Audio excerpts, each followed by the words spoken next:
അയ്യപ്പേട്ട, MA ബേബിയാണ് CPM general secretary. CPM general secretary ആയിട്ട് MA baby വരണമെങ്കിൽ പിണറായിയുടെ ഔദാര്യമൊക്കെ ആവശ്യമാണെന്നുള്ള തരത്തിലുള്ള വാർത്തകളൊക്കെ വന്നു. അതും അതിനപ്പുറവുമായിട്ട് കുറച്ച് കാര്യങ്ങൾ നമ്മൾ കഴിഞ്ഞ നമ്മുടെ സംസാരത്തിൽ പറയുകയും ചെയ്തു. പക്ഷേ ചില ഘടകങ്ങളുണ്ട് ബേബി പിണറായിയിൽ നിന്ന് ചുവട് മാറ്റാനുള്ള കാരണങ്ങൾ. അത്തരത്തിൽ പിണറായിക്ക് അത്ര അനുകൂലമല്ലാത്ത സാഹചര്യങ്ങളിലേക്ക് ഇനി വരും കാല CPM രാഷ്ട്രീയം പോകുമെന്നുള്ളത് കൂടി ചൂണ്ടിക്കാണിക്കുന്ന ചില സാഹചര്യങ്ങൾ നിലവിൽ നിൽക്കുന്നുണ്ട്. എന്തൊക്കെയാണ് അത്തരം കാര്യങ്ങൾ? അതായത് ബേബി CPMന്റെ ജനറൽ സെക്രട്ടറി ആയിക്കഴിഞ്ഞ് ഈ മൂന്നാമത്തെ ദിവസമാണ്. ഇപ്പോഴും അതിനൊരു പ്രാധാന്യമുണ്ട്. കാരണം ഈ പറയുന്ന പോലെ പിണറായിയുടെ ഔദാര്യമൊന്നുമല്ല പോളിറ്റ് ബ്യൂറോയിൽ നിന്ന് അദ്ദേഹം നീണ്ടകാലം അംഗമായിരുന്ന ബേബി പാർട്ടിയുടെ ജനറൽ സെക്രട്ടറി. പക്ഷേ പാർട്ടിയുടെ ചില ചില ഹാൻഡിലുകൾ പടച്ചു വിട്ട കാര്യം അങ്ങനെയായിരുന്നു. പിണറായി മൂളിയാൽ ബേബി ജനറൽ സെക്രട്ടറി ആകുമെന്നായിരുന്നു. പക്ഷെ അതല്ല അവിടെ നടന്നത്. അല്ല, അതെല്ലാം മാറി. അതായത് കേരളത്തിന്റെ അപ്രമാദിത്വത്തിനെ, അതായത് ഈ സമ്മേളനം തുടങ്ങുന്നത് 2-ാം തീയതിയോ മറ്റോ 1-ാം തീയതി കൊടി ഉയർന്ന് 2-ാം തീയതി 3-ാം തീയതി മുതൽ പിണറായി, അത് 3-ാം തീയതിക്ക് മുമ്പുള്ള പിണറായി, 3-ാം തീയതിക്ക് ശേഷമുള്ള പിണറായി എന്നാണ് നമുക്കിനി വായിക്കാൻ പറ്റുക. അതെന്തെന്നറിയില്ലേ? അദ്ദേഹത്തിന്റെ മകൾക്കെതിരെയുള്ള ആ പ്രതിപട്ടികയിൽ ഒരു ഇടുത്തി പോലെയാണ് പിണറായിക്ക് അത് വന്നത്. അത് മാത്രമല്ല, പിണറായിക്കെതിരെ അല്ലെങ്കിൽ ഈ പറയുന്ന പോളിറ്റ് ബ്യൂറോയിൽ അശോക് ദവ്ള എന്ന നേതാവും മുഹമ്മദ് സലീമും, അതായത് ബംഗാൾ ഘടകവും, അതായത് പണ്ടും കേരള ഘടകത്തിനെതിരെ ബംഗാൾ ഘടകം, അതായത് പാർട്ടിക്കകത്തുള്ള പൊളിറ്റിക്സ് ഉണ്ട്. അപ്പോൾ പോളിറ്റ് ബ്യൂറോയിൽ കേരള ഘടകത്തിന്റെ, പ്രത്യേകിച്ച് പിണറായി വിജയന്റെ അപ്രമാദിത്വത്തിനെതിരെ അശോക് ദവ്ളയും മുഹമ്മദ് സലീം അടങ്ങിയിട്ടുള്ള മറ്റ് സംസ്ഥാനങ്ങളിലെ ബംഗാളിലെയും കർണാടകത്തിലെയും ത്രിപുരയിലെയും ഒക്കെ സഖാക്കൾ ദീർഘവീക്ഷണത്തോടെ ഈ പാർട്ടി കോൺഗ്രസിൽ വന്നിട്ടുണ്ടായിരുന്നു. അപ്പോൾ ഈ 3-ാം തീയതിക്ക് ശേഷം പിണറായിയുടെ ആ ഒരു ആറ്റിറ്റ്യൂഡിലൊക്കെ മാറ്റം ഉണ്ടാവുകയാണ്. അതിനിടയിൽ ഈ വിവരം വന്നപ്പോ മോളും അമ്മയും കൂടെ ക്ഷേത്ര ദർശനമൊക്കെ നടത്തിയിട്ടുണ്ട്. നെറ്റിയിലെ കുറിയൊക്കെ വായിച്ച് സെൽഫി എടുത്തിട്ടുണ്ട്. അത്തരം കാര്യങ്ങളൊക്കെ പുറത്തു വരുന്നുണ്ട്. അതെ, അതായാലും അത് രസകരമായി മറ്റൊരു വാർത്ത അയക്കുന്നത് ഗുരുവായൂർ കൃഷ്ണൻ ഇരിക്കുന്ന ഇവിടെയാണെന്നോ അങ്ങനെ എന്തൊക്കെയോ പിണറായി ചോദിച്ചതായിട്ടൊക്കെ ഏതോ ഒരു അമ്പലത്തിന്റെ എന്താണ് അവിടെ വിളക്ക് കത്തുന്നത്, അവിടെയാണോ ദൈവം ഇരിക്കുന്നത് എന്നൊക്കെ പിണറായിയുടെ ഒരു അഹങ്കാരം നിറഞ്ഞ ചോദ്യമൊക്കെ അതുമൊക്കെ ചർച്ച ചെയ്യണം. അപ്പൊ നമ്മൾ പറഞ്ഞു വന്നത്, അങ്ങനെ ഇത്തരത്തിൽ പാർട്ടിയുടെ പോളിറ്റ് ബ്യൂറോയ്ക്ക് അകത്ത് പിണറായിയുടെ അപ്രമാദിത്വത്തിന് ഒരു തടയിടണമെന്നുള്ള ഈ പറയുന്ന മുഹമ്മദ് സലീമിന്റെയും അശോക് ദവ്ളയുടെയും ഒക്കെ അവരുടെ ഒരു ഗൂഢമായ ഒരു പദ്ധതിയായിരുന്നു. ഒരു പക്ഷേ ബേബി പാർട്ടിയുടെ ജനറൽ സെക്രട്ടറി ആയില്ലെങ്കിൽ അശോക് ദവ്ള ആയാൽ പിണറായിക്കെതിരെ അടിക്കുന്ന തുടക്കം മുതൽ പിണറായിക്കെതിരെ ആഞ്ഞുള്ള ആണിയടി, പിണറായി അടിച്ചിരുത്താനുള്ള കെൽപ്പ് ഈ അശോക് ദവ്ളയ്ക്കുണ്ട്. ഈ പറയുന്ന പോലെ പത്രങ്ങളിൽ വന്നതുപോലെയോ ഇപ്പം പ്രീത പറഞ്ഞ പോലെ മീഡിയയിൽ വന്നതുപോലെയൊന്നുമല്ല. പോളിറ്റ് ബ്യൂറോയിൽ ശരിക്കും പറഞ്ഞാൽ പിണറായി വിജയന്റെ മനസ്സിൽ ആഗ്രഹം ഉണ്ടായിരുന്ന ബൃന്ദ കാരാട്ടിനെ പാർട്ടിയുടെ ജനറൽ സെക്രട്ടറി ആയി കൊണ്ടുവരണം. ഹാൻഡിൽ ചെയ്യാൻ എളുപ്പമാണല്ലോ. കാര്യം പ്രകാശ് കാരാട്ടിനെ ഹാൻഡിൽ ചെയ്തു. അതുപോലെ ബൃന്ദ കാരാട്ടിന്റെ ഈ പ്രായപരിധി ഇത്രയൊക്കെ ആണെങ്കിലും അവരെ അത് വെച്ചുകൊണ്ട് നോക്കാവുന്നതായിരുന്നു. പക്ഷെ അത് നടന്നില്ല. പിന്നെ ബേബിയെ സംബന്ധിച്ച്, ബേബിയെ പാർട്ടിയുടെ ജനറൽ സെക്രട്ടറി ആക്കുന്നത് ഇവർ തന്നെ നിർദ്ദേശിച്ച, ഇത് പിണറായി ഒന്നും പിന്താങ്ങിയിട്ടൊന്നുമില്ല, ആ മറ്റ് രണ്ടുപേര് അശോക് ദവ്ളയും മുഹമ്മദ് സലീം ഒക്കെ പിന്താങ്ങിയിട്ട് തന്നെയാണ്.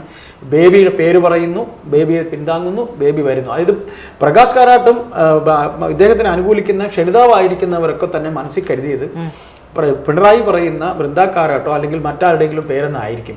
പക്ഷെ പിണറായിക്ക് അറിയാമായിരുന്നു ഈ പറയുന്ന അശോക് ദവ്ള വന്നു കഴിഞ്ഞാൽ തനിക്കൊക്കെ പണി കിട്ടുമെന്നുള്ള കാര്യം ഉറപ്പായിരുന്നു. അതുകൊണ്ട് തന്നെയാണ് ബേബിയുടെ പേര് വരുന്നത്. ബേബി വരുമ്പോൾ ഇവിടെ ബേബിക്ക് ചില പഴയ കണക്ക്. ബേബി എന്ന് പറഞ്ഞാൽ നമ്മൾ കേരളത്തിലെ പുതിയ തലമുറയ്ക്ക് ബേബിയെ അറിയില്ല.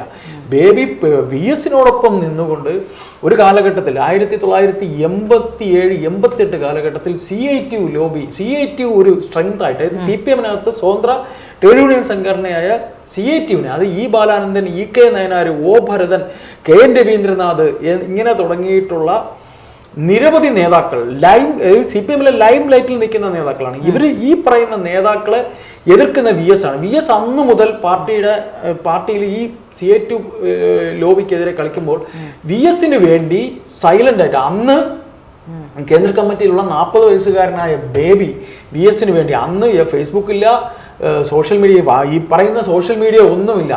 അന്ന് ഡൽഹിയിലെ ഒരു അന്ന് രാജ്യസഭ അംഗമാണ് ബേബി. അന്ന് ഡൽഹിയിലെ ഒരു പത്രപ്രവർത്തകന്റെ ഓഫീസിൽ ഇരുന്നു കൊണ്ട് ബേബി ഈ പറയുന്ന സംസ്ഥാന ഘടകത്തിലെ നേതാക്കളെ എല്ലാം VS പക്ഷത്തേക്ക് കൊണ്ടുവരുന്നതിൽ നിർണായകമായ പങ്ക് വഹിച്ച ആളാണ് ഈ ബേബി. അന്ന് VS നിന്നാണ് ഈ പറയുന്ന ബാലാനന്ദൻ ആരെന്നാ വിചാരിക്കുന്നത്, EK നായനാര്, ലോറൻസ്, VB ചെറിയാൻ, ഇങ്ങനെ തുടങ്ങി. അതായത് ഞാൻ 87-ലെ രാഷ്ട്രീയമാണ് പറയുന്നത്. ഈ അന്ന് വെട്ടി നിരത്തുന്നതിൽ VS നിന്ന് സ്ട്രോങ് ആയിട്ട് നിന്ന യുവാവായ നേതാവാണ് ബേബി. ആ ബേബി അന്ന് VS നിന്ന് കൊടിയേരിയുണ്ട്, പിണറായി ഉണ്ട്. അന്നൊക്കെ പിണറായിയും പിന്നെ കൊടിയേരിയും ഒക്കെ പുലികളായിട്ടില്ല.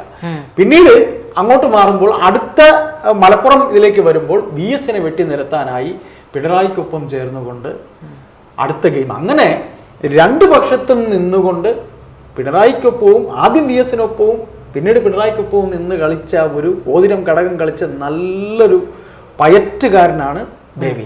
അതുകൊണ്ട് ബേബി ഇപ്പോൾ വരുന്നത് പിണറായിക്ക് നിൽക്കക്കള്ളി ഇല്ലാതെ, അതങ്ങനെ CPM-ൽ അങ്ങനെയാണല്ലോ. കാര്യം എന്ന് വെച്ചാൽ ഇപ്പം നമ്മൾ അവരുടെ ചരിത്രം തന്നെ നോക്കുമ്പോൾ ഇപ്പൊ ലെനിന് ശേഷം ആരെല്ലാം വന്നിട്ടുണ്ടോ, അവസാനം ആരെല്ലാം വന്നിങ്ങനെ എത്തിയോ അവരുടെ നേതാക്കൾ, അതുപോലെ കൂടെ നിന്നവർ തന്നെ മാറിക്കൊടുത്ത് കുതികാല് വെട്ടി ഓരോരുത്തരെ വെട്ടുന്ന രീതി എന്ന് പറയുന്ന പോലെ ബേബി വരുന്നു.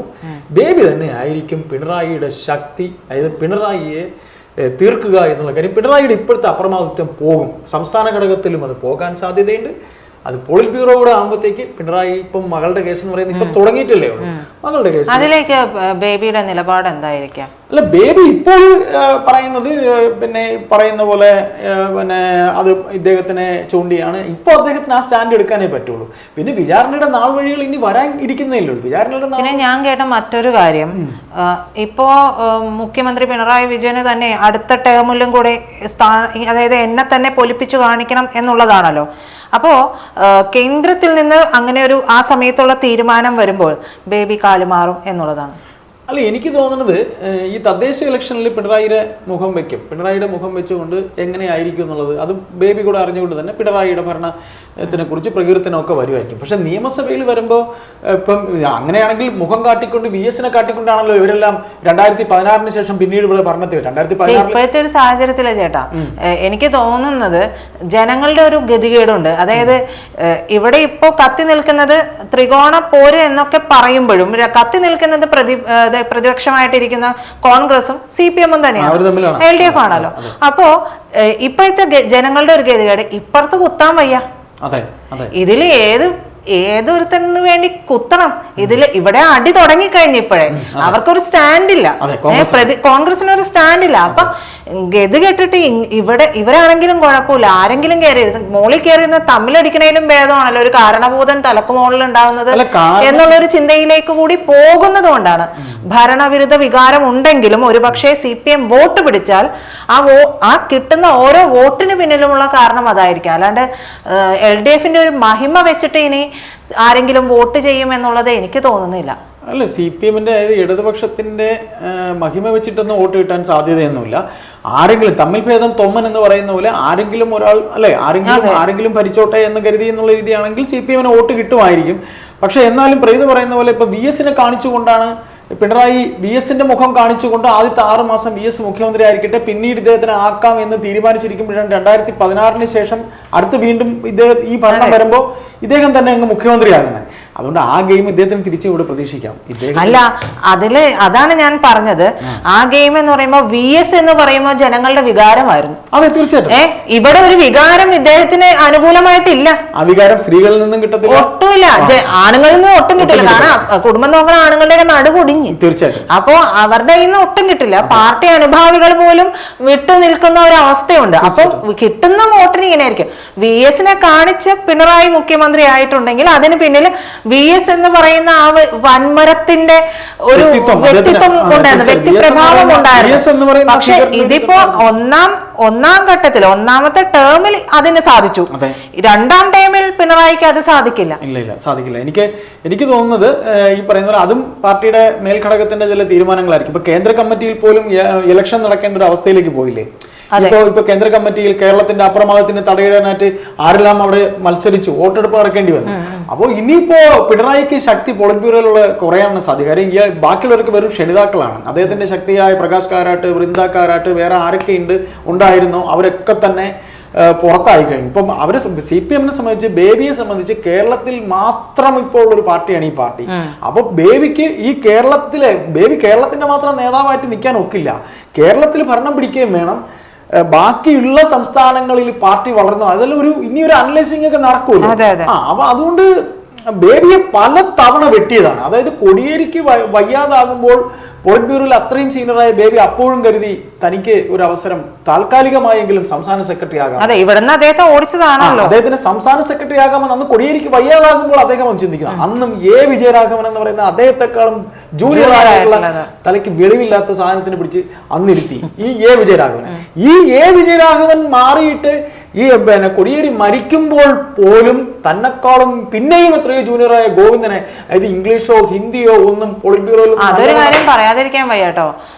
സമ്മേളന വേദിയിൽ സഖാവ് MA ബേബിയുടെ പ്രസംഗം കേട്ടു. ഇംഗ്ലീഷിലാണോ, വളരെ നന്നായി സംസാരിക്കുന്നത്. ഞാൻ അന്നേരം സത്യത്തിൽ വിചാരിച്ചതേ വാഴക്കുലയൊക്കെയാണ്. ഡബിൾ എ റഹീമിന്റെ ഒക്കെ ഒരു അവസ്ഥ വെച്ച് നോക്കുമ്പോ ബേബി സഖാവ് എവിടെ നിൽക്കുന്നു എന്ന് കൂടി നമ്മൾ ചിന്തിക്കേണ്ടി വരും. അതെ, അദ്ദേഹത്തിന് ഇപ്പൊ അവിടെ നിന്ന് ഡൽഹിയിൽ നിന്ന് പ്രവർത്തിച്ചതിന്റെ ഒരു പ്രവർത്തന പാരമ്പര്യവും കൂടിയൊക്കെ ഉണ്ടാവും. കഴിവുള്ള മനുഷ്യനാണ്. ഒന്നാമത്തെ കാര്യം അറിയാം, അദ്ദേഹത്തിനെതിരെ എത്ര ഗോസിപ്പുകൾ, ഇപ്പൊ ഒരാൾ ഉന്നതങ്ങളിൽ എത്തുമ്പോൾ ഗോസിപ്പുകൾ വരുന്നത് സർവ്വസാധാരണമാണ്. പണ്ട് പാളയിൽ കിടന്നതും നിക്കറിട്ടതും അതൊക്കെ അങ്ങനെ വരും. അത് പ്രശസ്തി പിന്നെയും അതൊന്നും വേറെ വിഷയമില്ല, അത് മാറ്റി നിർത്തുക. പക്ഷെ ബേബിയെ സംബന്ധിച്ച് ബേബി എന്ന് പറയുന്നത് ഈ CPM എന്ന് പറയുന്ന പാർട്ടി സവർണ മേധാവിത്വം ഇല്ല എന്നും ജാതിയും മതവും ഇല്ലെന്ന് പറയുമ്പോഴും നമ്മൾ ജനറൽ സെക്രട്ടറിമാരുടെ എണ്ണം എടുത്ത് നോക്കുമ്പോൾ എല്ലാം സവർണന്മാരായിരുന്നു. ആദ്യത്തെ ഇങ്ങേയറ്റം അവസാനം പ്രകാശ് കാരാട്ടും സീതാറാം യെച്ചൂരി വരെയും നമ്മൾ നോക്കുമ്പോൾ അല്ലേ. എന്നിട്ട് ഇപ്പൊ വന്നിരിക്കുന്നത് ഒരു ദളിത് ക്രിസ്ത്യനാണ്. ദളിത് ക്രിസ്ത്യൻ ലത്തീനാണ് അദ്ദേഹം. കൊല്ലത്തെ ഒരു സാധാരണ ക്രിസ്ത്യൻ കുടുംബത്തിലെ കുണ്ടറയിലെ ഒരു മത്സ്യത്തൊഴിലാളി കുടുംബത്തിൽ നിന്നാണ് വന്നിരിക്കുന്നത്. അതൊക്കെ എടുത്തു പറയേണ്ട ഒരു പോയിന്റാണ്. ഏതായാലും പിണറായിയുടെ കയ്യിൽ നിന്ന് കടിഞ്ഞാൻ പോകും. പിണറായി എന്ന നേതാവിനെ സാവധാനം, അതായത് രണ്ട് പക്ഷത്തു നിന്ന് കളിച്ചു പരിചയമുള്ള ബേബി ചില്ലറക്കാരനല്ല.